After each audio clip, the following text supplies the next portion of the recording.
Hello, and welcome to Skyrim Bedtime Stories with me, KDB.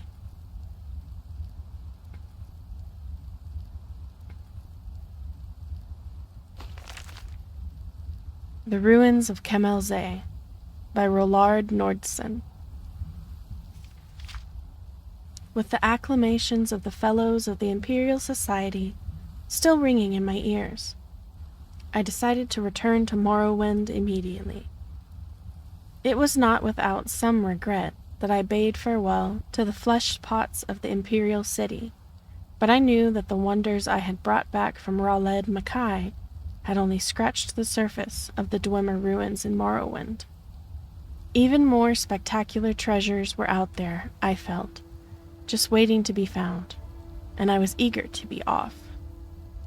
I also had before me the salutary example of poor Bannerman, who was still dining out on his single expedition to Black Marsh 20 years ago. That would never be me, I vowed. With my letter from the Empress in hand, this time I would have the full cooperation of the Imperial authorities. No more need to worry about attacks from superstitious locals. But where should I look next? The ruins at Kemel-Ze were the obvious choice. Unlike Raled Mackay, getting to the ruins would not be a problem. Also known as the Cliff City, Kemel-Ze lies on the mainland side of the Vardenfell Rift, sprawling down the sheer coastal cliff. Travelers from the east coast of Vardenfell often visit the site by boat, and it can also be reached overland from the nearby villages without undue hardship. Once my expedition had assembled in Seyda-Nin, with the usual tedious complications involved in operating in this half-civilized land, we set out for the village of Morag, near the ruins, where we hoped to hire a party of diggers. My interpreter, Tuin Panai, an unusually jolly fellow for a dark elf, who I had hired in Seyda-Nin at the recommendation of the local garrison commander, assured me that the local villagers would be very familiar with Kemel-Ze, having looted the site for generations. Incidentally, Tenpenny, as we soon came to call him, to his constant amusement, proved invaluable, and I would recommend him without any hesitation to my colleagues who were planning similar expeditions to the wilds of Morrowind. At Morag, we ran into our first trouble. The hetman of the village, a reserved, elegant old fellow, seemed willing to cooperate. But the local priest, a representative of the absurd religion they have here, worshipping something called the Tribunal, who they claim actually live in palaces in Morrowind, was fervently against us excavating the ruins. He looked likely to sway the villagers to his side, with his talk of religious taboos. But I waved the Empress's letter under his nose and mentioned something about my friend, the garrison commander at Seyda-Nin, and he quieted right down. No doubt this was just a standard negotiating tactic arranged among the villagers to increase their pay. In any event, once the priest had stalked off muttering to himself, no doubt calling down curses upon the heads of foreign devils, we soon had a line of villagers eager to sign on to the expedition. While my assistant was working out the mundane details of contracts, supplies, etc., Master Arum and I rode on to the ruins. By land, they can only be reached using narrow paths that wind down the face of the cliff from above, where any misstep threatens to send one tumbling into the sea, foaming about the jagged rocks below. The city's original entrance to the surface must have been in the part of the city to the northeast, the part that fell into the sea long ago when the eruption of Red Mountain created this mind-bogglingly vast crater. After successfully navigating the treacherous path, We found ourselves in a large chamber, open to the sky on one side, disappearing into the darkness on the other. As we stepped forward, our boots crunched on piles of broken metal, as common in dwarven ruins as potsherds in other ancient sites. This was obviously where the looters brought their finds from deeper levels, stripping off the valuable outer casings of the dwarven mechanisms and leaving their innards here. Easier than lugging the intact mechanisms back up to the top of the cliff. I laughed to myself, thinking of the many warriors unwittingly walking around Tamriel with pieces of dwarven mechanisms on their backs. For that, of course, is what most dwarven armor really is. Just the armored shells of ancient mechanical men. I sobered when I thought of how exceedingly valuable an intact mechanism would be. This place was obviously full of dwarven devices, judging from the litter covering the floor of this vast chamber. Or had been, I reminded myself. Looters had been working over this site for centuries. Just the casing alone would be worth a small fortune sold as armor. Most dwarven armor is made of mismatched pieces from various devices, hence its reputation for being bulky and unwieldy. But a matched set from an intact mechanism is worth more than its weight in gold, for the pieces all fit together smoothly, and the wearer hardly notices the bulk. Of course, I had no intention of destroying my finds for armor, no matter how valuable. I would bring it back to the Society for scientific study. I imagined the astonished cries of my colleagues as I unveiled it at my next lecture, and smiled again. I picked up a discarded gear from the piles at my feet. It still gleamed brightly, as if new made, the dwarven alloys resisting the corrosion of time. I wondered what secrets remained hidden in the maze of chambers that lay before me, defying the efforts of looters, waiting to gleam again in the light that they had not seen in eons, waiting for me. It remained only to find them. With an impatient gesture to Master Arum to follow, I strode forward into the gloom. Master Arum, Tenpenny, and I spent several days exploring the ruins while my assistants set up camp at the top of the cliff and hauled supplies and equipment from the village. I was looking for a promising area to begin excavation, a blocked passage or corridor untouched by looters that might lead to completely untouched areas of the ruins. We found 2 such areas early on, but soon discovered that the many winding passages bypassed the blockage and gave access to the rooms behind. Nevertheless, even these outer areas, for the most part stripped clean of artifacts by generations of looters, were full of interest to the professional archaeologist. Behind a massive bronze door, burst from its hinges by some ancient turmoil of the earth, we discovered a large chamber filled with exquisite wall carvings, which impressed even the jaded Tenpenny, who claimed to have explored many dwarven ruin in Morrowind. They seemed to depict an ancient ritual of some kind, with a long line of classically bearded dwarven elders passing down the side walls, all seemingly bowing to the giant form of a god carved into the front wall of the chamber, which was caught in the act of stepping forth from a crater of a mountain in a cloud of smoke or steam. According to Master Arum, there are no known depictions of dwarven religious rituals, so this was an exciting find indeed. I set a team to work prying the carved panels from the wall, but they were unable to even crack the surface.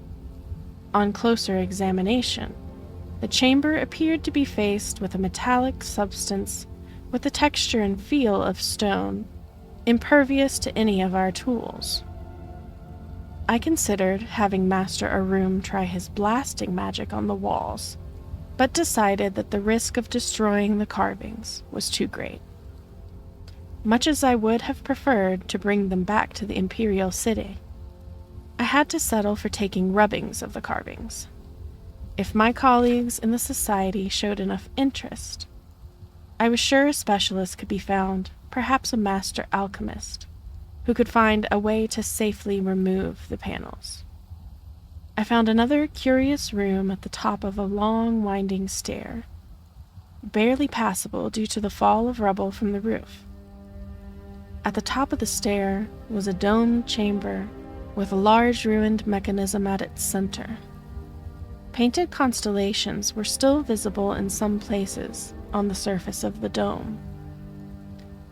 Master Arum and I agreed this must have been some kind of observatory, and the mechanism was therefore the remains of a dwarven telescope. To remove it from ruins down the narrow stairway would require its complete disassembly, which fact no doubt had preserved it from the attention of looters. So I decided to leave it in place for the time being. The existence of this observatory suggested, however, that this room had once been above the surface. Closer examination of the structure revealed that this was indeed a building, not an excavated chamber. The only other doorways from the room were completely blocked, and careful measurements from the top of the cliff to the entry room and then to the observatory revealed that we were still more than 250 feet below the present ground level. A sobering reminder of the forgotten fury of Red Mountain. This discovery led us to focus our attentions downward, since we now knew approximately where the ancient surface lay. We could rule out many of the higher blocked passages. One wide passage, impressively flanked with carven pillars, particularly drew my interest. It ended in a massive rock fall, but we could see where looters had begun and then abandoned a tunnel through this debris. With my team of diggers and Master Arum's magery to assist, I believed we could succeed where our predecessors had failed. I therefore set my team of dark elves to work on clearing the passage, relieved finally to be beginning the real exploration of Kemel-Ze. Soon, I hoped, my boots would be stirring up dust that had lain undisturbed since the dawn of time. With this exciting prospect before me, I may have driven my diggers a bit too hard. Tenpenny reported that they were beginning to grumble about the long days, and that some were talking of quitting. Knowing from experience that nothing puts heart back into these dark elves like a taste of the lash, I had the ringleaders whipped and the rest confined to the ruins until they had finished clearing the passageway. Thanks Stendar for my foresight in requisitioning a few legionnaires from Seydanin. They were sullen at first, but with the promise of an extra day's wages when they broke through, they soon set to work with a will. While these measures may sound harsh to my readers back in the comforts of civilization, let me assure you that there is no other way to get these people to stick to a task. The blockage was much worse than I had first thought, and in the end, it took almost 2 weeks to clear the passage. The diggers were as excited as I was when their picks finally broke through the far end into emptiness, and we shared a round of the local liquor together, a foul concoction, in truth, to show that all was forgiven. I could hardly restrain my eagerness as they enlarged the hole to allow entry into the chamber beyond. Would the passage lead to entirely new levels of the ancient city, filled with artifacts left by the vanished dwarves? Or would it be only a dead end, some side passage leading nowhere. My excitement grew as I slid through the hole and crouched for a moment in the darkness beyond. From the echoing sounds of the stones rattling beneath my feet, I was in a large room, perhaps very large. I stood up carefully and unhooded my lantern. As the light flooded the chamber, I looked around in astonishment. Here were wonders beyond even my wildest dreams. As the light from my lamp filled the chamber beyond the rock fall, I looked around in astonishment. Everywhere was the warm glitter of dwarven alloys. I had found an untouched section of the ancient city.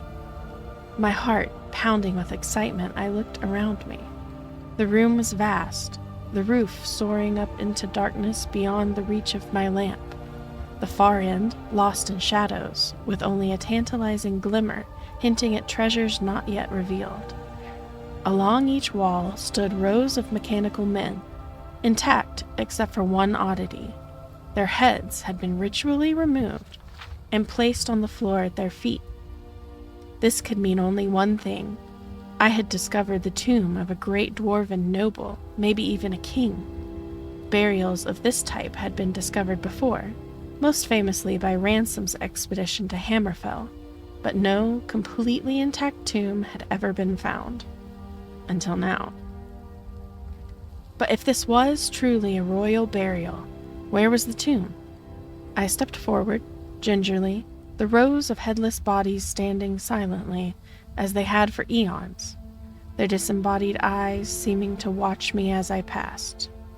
I had heard wild tales of the curse of the dwarves, but had always laughed it off as superstition. But now, breathing the same air as the mysterious builders of this city, which had lain undisturbed since the cataclysm that spelled their doom, I felt a twinge of fear. There was some power here, I felt, something malevolent that resented my presence. I stopped for a moment and listened. All was silent. Except, it seemed I heard a faint hiss, regular as breathing. I fought down a sudden urge of panic. I was unarmed, not thinking of danger in my haste to explore past the blocked passage. Sweat dripped down my face as I scanned the gloom for any movement. The room was warm, I suddenly noticed, much warmer than the rest of the labyrinth thus far. My excitement returned. Could I have found a section of the city still connected to the functioning steam grid? Pipes ran along the walls, as in all sections of the city. I walked over and placed my hand on one. It was hot, almost too hot to touch. Now I saw that in places where the ancient piping had corroded, small jets of steam were escaping, the sound I had heard. I laughed at my own credulity. I now advanced quickly to the far end of the room, giving a cheerful salute to the ranks of mechanical soldiers who had appeared so menacing only moments before. I smiled with triumph as the light swept back the darkness of centuries to reveal the giant effigy of a dwarven king, standing on a raised dais, his metal hand clutching his rod of office. This was the prize indeed. I circled the dais slowly, admiring the craftsmanship of the ancient dwarves. The Golden King stood 20 feet tall under a free-standing domed cupola, and his long, unswept beard jutting forward proudly as his glittering metal eyes seemed to follow me. But my superstitious mood had passed, and I gazed benevolently on the old dwarven king. My king, as I had already begun to think of him. I stepped onto the dais to get a better look at the sculpted armor. Suddenly, the eyes of the figure opened, and it raised a mailed fist to strike. I leaped to one side as the golden arm came crashing down, striking sparks from the steps where I had stood a moment before. With a hiss of steam and the whir of gears, The giant figure stepped ponderously from under its canopy and strode towards me with frightening speed, its eyes tracking me as I scrambled backwards. I dodged behind a pillar as the fist whistled down again.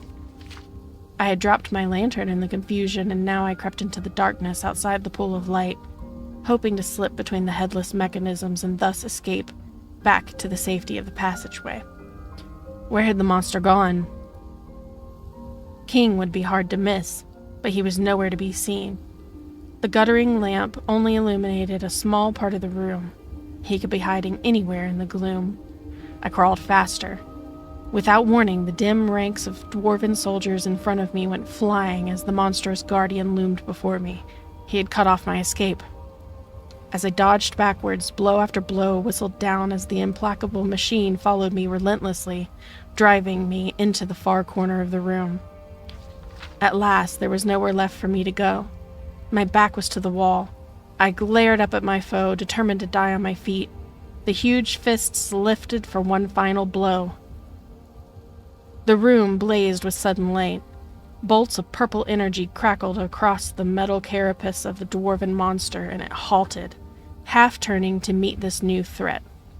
Master Arum had come. I was about to raise a cheer when the giant figure turned back to me, unharmed by the lightning bolt hurled by Master Arum, determined to destroy this first intruder. I shouted out, "Steam! Steam!" as the giant raised his fist to crush me into the floor. There was a hiss and a gust of bitter cold, and I looked up. The monster was now covered with a shell of ice, frozen in the very moment of dispatching me. Master Arum had understood. I leaned against the wall with relief. The ice cracked above me. The giant golden king stood before me, the shell of ice falling away, his head swiveling towards me in triumph. Was there no stopping this dwarven monstrosity? But then the light faded from his eyes, and his arms dropped to his sides. The magical frost had worked, cooling its steam-driven energy. As Master Arum and the diggers crowded around me, congratulating me on my narrow escape, my thoughts drifted. I imagined my return to the Imperial City, and I knew that this would be my greatest triumph yet. How could I possibly top this find? Perhaps it was time to move on. Recovering the fabled Eye of Argonia, now that would be a coup. I smiled to myself, reveling in the glory of the moment, but already planning my next adventure.